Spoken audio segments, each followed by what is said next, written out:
بسم اللہ الرحمن الرحیم۔ معزز ناظرین السلام علیکم۔ آج ہم حکایت شیخ سعدی میں سے جس موضوع پر بیان کریں گے وہ ہے حکمرانی کا نشہ۔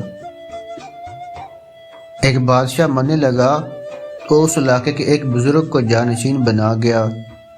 بزرگ نے جب دولت کا مزہ دیکھا تو درویشی بھول گیا اور دنیا دار ہو گیا۔ فتوحات دن رات ہونے لگی، ارد گرد کے بادشاہ اسے ڈرنے لگے، یہاں تک کہ بڑے بڑے جنگجوؤں کے ساتھ بھی جنگ کرنے سے نہ گھبراتا۔ بڑی مخلوق کو مار دیا۔ آخرکار سارے منتشر یکجا ہو کر اس پر حملہ آور ہوئے، اس کا سخت محاصرہ کر کے تیروں کی بارش کر دی۔ لاچار ہو کر کسی درویش کے پاس دعا کرنے کا پیغام بھیجا کہ جہاں تیر تلوار کام نہ کر سکیں دعا کام کر جاتی ہے۔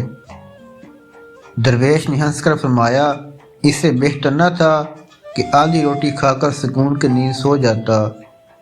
اس دولت کے قارون نے کیوں نہ جانا کہ سلامتی کا خزانہ حکومت نہیں بلکہ گوشہ نشینی ہے۔ سعدی رحمہ کی حکایت سے میں سبق حاصل ہوتا ہے، سلامتی، بے فکری اور بھلائی درویشی میں ہے، حکومت و بادشاہی میں نہیں۔ تمام دوستوں سے گزارش ہے چینل کو سبسکرائب کریں اور بیل آئیکن کو ضرور پریس کریں۔ شکریہ۔